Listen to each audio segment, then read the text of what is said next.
नमस्कार.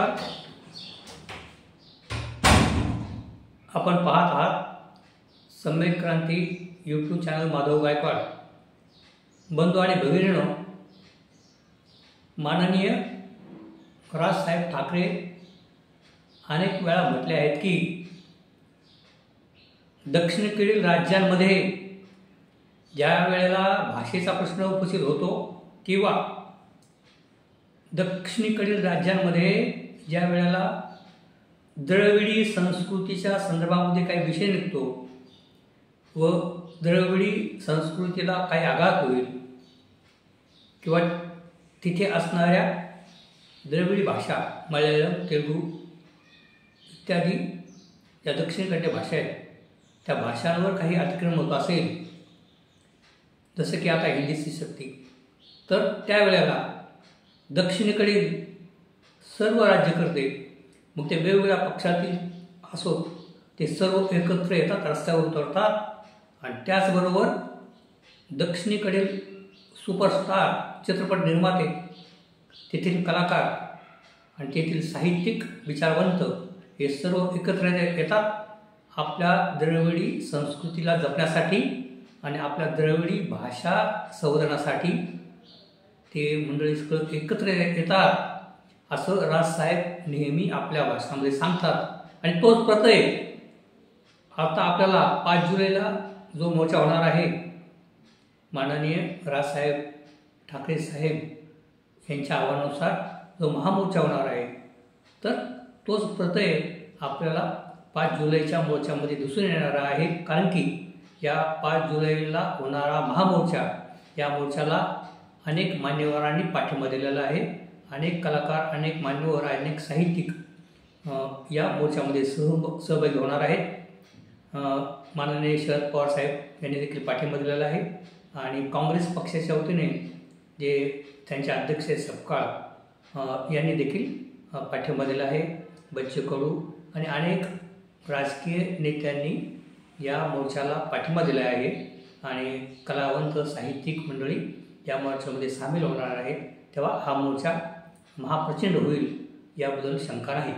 परंतु आणि भगिनींनो, ही जी हिंदीची शक्ती जी आहे, जी हिंदी शक्ती जे त्रिभार सातत्याने म्हटलं जातं की त्रिभाषा आणि वगैरे वगैरे. त्रिभाषा म्हणजे काय जबरदस्ती थोडीच आहे. द्विभाषा का नको? मराठी माणसाला मराठीच आम्हाला शिकायची आणि आम्हाला इंग्रजी शिकायची, कारण इंग्रजी जागतिक भाषा आहे आणि इंग्रजी भाषेमुळे नोकऱ्या, धंदा आणि जगाशी कॉन्टॅक्ट, जगाशी संबंध इंग्रजी भाषेमुळे. त्यामुळं मायबोली आम्हाला मराठी आणि दुसरी भाषा आम्हाला इंग्रजी शिकायची, आम्हाला तिसरी भाषा नाही शिकायची.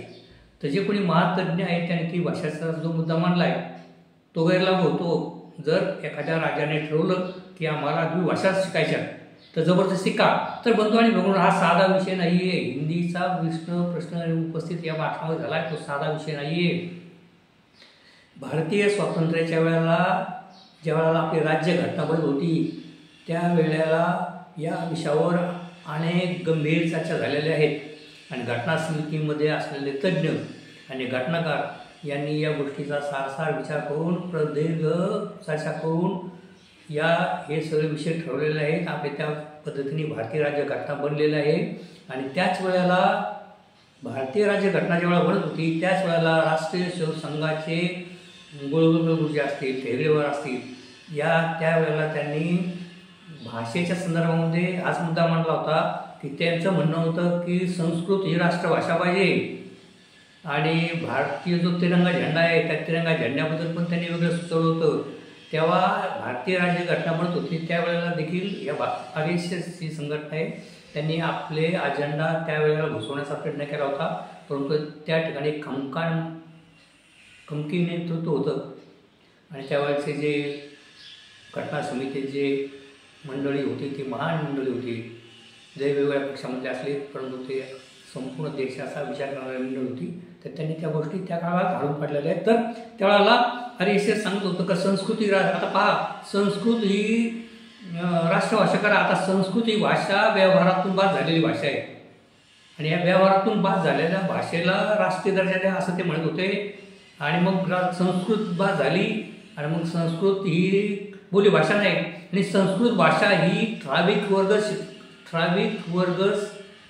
वर्गालाच ती संस्कृत भाषेत होती. म्हणजे राळ्या एवढे असणाऱ्यांना संस्कृत भाषेत होती.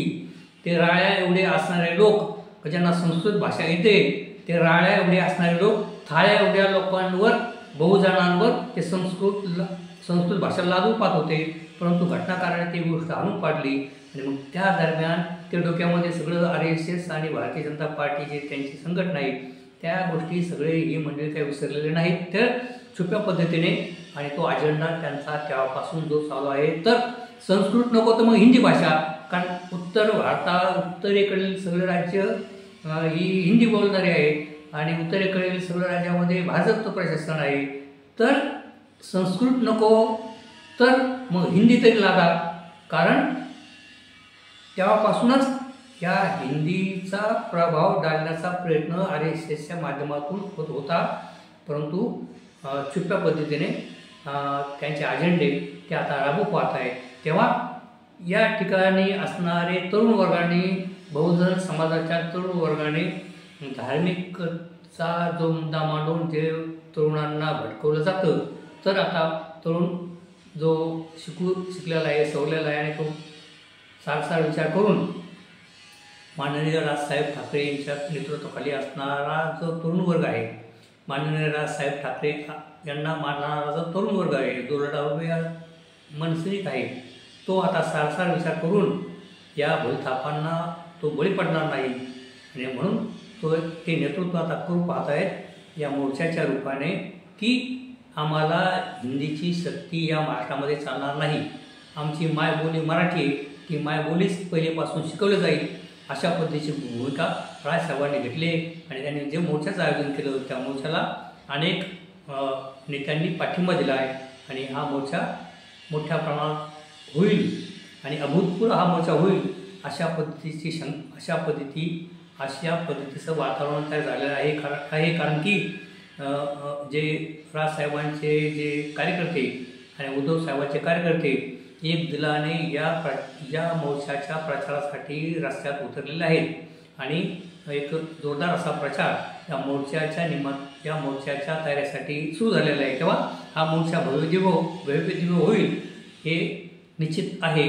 परंतु माननीय जे सरकार आहे या मोर्चा होऊ नये यासाठी प्रयत्न करेल आणि त्यासाठी काही अफवा वगैरे पसरवल्या जातील तरी तरुणांनी त्याकडे दुर्लक्ष करा आणि हा मोर्चा अत्यंत शांतपणे आणि पोलिसांना सहकार्य करून हा मोर्चा सक्सेसफुल करावा अशा पद्धतीची एक सर्वसामान्य जनतेची इच्छा आहे. बंधू आणि भगिनींनो, पहा, साऊथकडचा जो मी आता विषय तुम्हाला सांगितला की राष्ट्रपती जे दक्षिण भारतीय जे राष्ट्रपती झालेत त्या जे 2-3 राष्ट्रपती दक्षिण भारतीय राष्ट्रपती झालेत ते संसदेमध्ये किंवा पार्लमेंट आणि कुठेही आणि आजही तमिळनाडूचे असतील, केरळचे असतील, त्या दक्षिणेकडली मंडळी मोठे मोठे विद्वान, खासदार, मंत्री, कॅबिनेट मंत्री, राज्यपाल असतील किंवा राष्ट्रपती असतील ते लुंगीच लावतात, कारण त्यांची ती संस्कृती आहे. आणि आतापर्यंत मी म्हटलं तुम्हाला जे राष्ट्रपती झालेत त्यांनी कधी हिंदीमध्ये भाषण केलं नाही. तर ते जे राष्ट्रपती ज्या वेळेला झालेत त्यावेळेला त्यांनी इंग्रजीमध्ये भाषणं केलेली आहेत. तुम्ही पहा, अभ्यास करा. एक असे उपराष्ट्रपती होते व्यंकय्या नायडू, ते अत्यंत उत्कृष्ट हिंदी बोलायचे कारण ते भारतीय जनता पार्टीचे होते.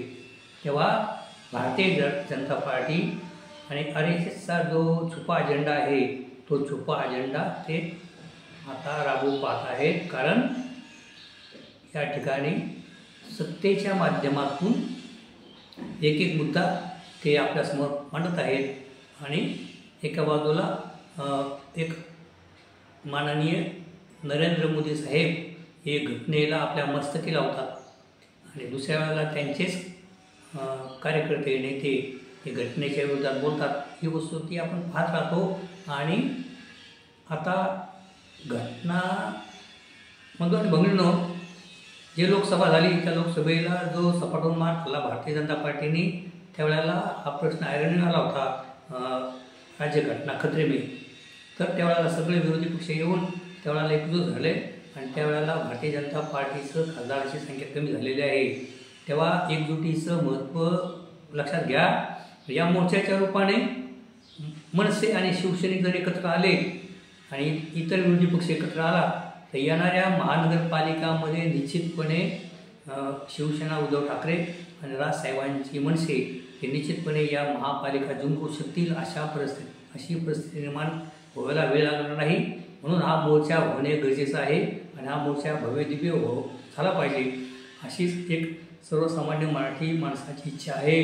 तेव्हा अशा पद्धतीने एक म्हणजे मराठी लहान जी तरुण मुलं आहे, जे म्हणजे छोटी बालकं आहेत, त्या बालकांवर मातृभाषा शिकणं मातृभाषाच ती मुलं शिकली पाहिजेत आणि ती मुलं जर सज्ञान झाली तर ते पुढे पूर्ण आयुष्य आहे वेगवेगळी भाषा, त्यांना पूर्ण आयुष्य पडलेलं आहे वेगवेगळ्या भाषा शिकण्यासाठी। परंतु बालवर्गामध्ये 1ली पासून तर 5वी 6वीपर्यंत ही मातृभाषा शिकवली पाहिजे, जेणेकरून त्या मुलांवर अन्याय अत्याचार होणार नाही। म्हणून राजसाहेबांनी योग्य भूमिका घेतलेली आहे आणि जो मोर्चाचं आयोजन केलेलं आहे, तेव्हा या ठिकाणी जास्तीत जास्त लोकांनी राजसाहेब ठाकरे यांना पाठिंबा दिला पाहिजे आणि हा 5 जुलैचा मोर्चा अत्यंत यशस्वी झाला पाहिजे अशा पद्धतीचं एक वातावरण महाराष्ट्रामध्ये तयार झालेलं आहे। तेव्हा फक्त मनसेचे जे नेते कार्यकर्ते आहेत किंवा उद्धव साहेबांचे नेते कार्यकर्ते आहेत, त्यांनी नियोजनबद्ध हा मोर्चा करावा आणि कुणालाही त्रास होणार नाही आणि पोलिसांना सहकार्य करून हा मोर्चा अति प्रचंड यशस्वी पद्धतीने यशस्वी करून दाखवावा अशी बाकी सामान्य जनांची इच्छा आहे। तेव्हा बंधू आणि भगिनींनो, या ठिकाणी आपल्याला ही हिंदीची शक्ती हिंदी या ठिकाणी लागू पाहत आहेत, कारण या ठिकाणी जे भाजपचं आणि या 3 पक्षांचं सरकार आहे त्यामध्ये अत्यंत चांगली गोष्ट ही झाली आहे की दादा खरोखरच ते खरंच दादा आहेत, ते वस्ताद आहेत अजितदादा आहेत, खरोखर दादा आहेत। हो, ते जरी त्यांनी भारतीय जनता पार्टीबरोबर त्यांनी युती केली असली तरी ते त्यांची भूमिका सोडत नाहीत। ते सातत्याने म्हणतात अजितदादा की मी फुले शाहू आंबेडकर विचारधारा मांडणारा माणूस आहे, राजकारणासाठी मी एकत्र आलेलो आहे, मी माझी भूमिका सोडणार नाही। आणि अजित पवार यांनी स्पष्टपणे सांगितलं आहे की हिंदीची सक्ती करता येणार नाही। तेव्हा अजित पवारांचं देखील अभिनंदन केलं पाहिजे, परंतु बाकीची मंडळी भारतीय जनता पार्टीचे जे आदेश आहेत ते आदेश पाळणे हे त्यांना जसं काय बंधनकारक झालेलं आहे आणि राजकारणासाठी आणि सत्तेसाठी ती मंडळी काही बोलत नाहीत या संदर्भामध्ये आणि लंगडच समर्थन करतायत हिंदीच्या बाबतीमध्ये। अजित पवार साहेब सोडून बाकीचे जे मंडळी सत्तेमध्ये आहेत ते लंगडं समर्थन करतात, हे लोकांच्या लक्षामध्ये आलेलं आहे। तेव्हा असेच व्हिडिओ घेऊन मी आपल्यासमोर येत असतो, तरी कृपया या माझ्या व्हिडिओला आपण लाईक करा, नवीन असाल तर सबस्क्राईब करा व इतरांना देखील हा व्हिडिओ पाठवा। धन्यवाद।